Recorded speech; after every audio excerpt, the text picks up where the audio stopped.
وَلَقَدْ يَسَّرْنَا الْقُرْآنَ لِلذِّكْرِ فَهَلْ مِن مُّدَّكِرٍ۔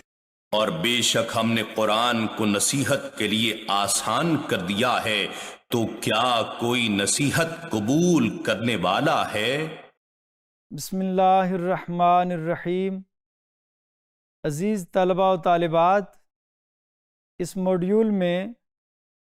ہم پڑھیں گے کہ درست تلاوت کرنے پر اجر و ثواب کا اعلان احادیث مبارکہ میں کس طرح سے فرمایا گیا ہے۔ نبی کریم صلی اللہ علیہ وآلہ وسلم کا فرمان حضرت انس بن مالک رضی اللہ تعالیٰ عنہ روایت کرتے ہیں کہ رسول پاک صلی اللہ علیہ وآلہ وسلم نے ارشاد فرمایا، لوگوں میں سے بعض لوگ اللہ والے ہوتے ہیں، اللہ کے خاص بندے ہوتے ہیں، تو صحابہ کرام علیہم رضوان نے عرض کی، یا رسول اللہ صلی اللہ علیہ وسلم من ہم، وہ کون لوگ ہیں جو اللہ کے خاص بندے ہیں اور اللہ والے ہیں؟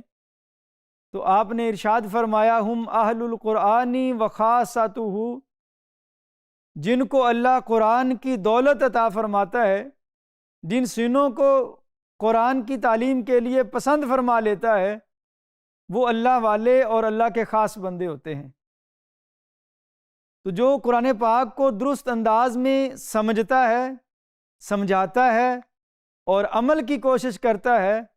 اللہ رب ذوالجلال اپنا خاص قرب اس بندے کو عطا فرماتے ہیں۔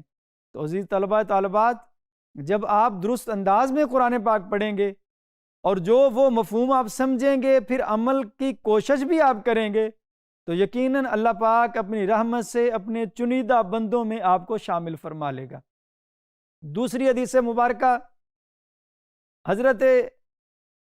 ابو ذر غفاری رضی اللہ تعالیٰ عنہ سے روایت ہے کہ نبی کریم صلی اللہ علیہ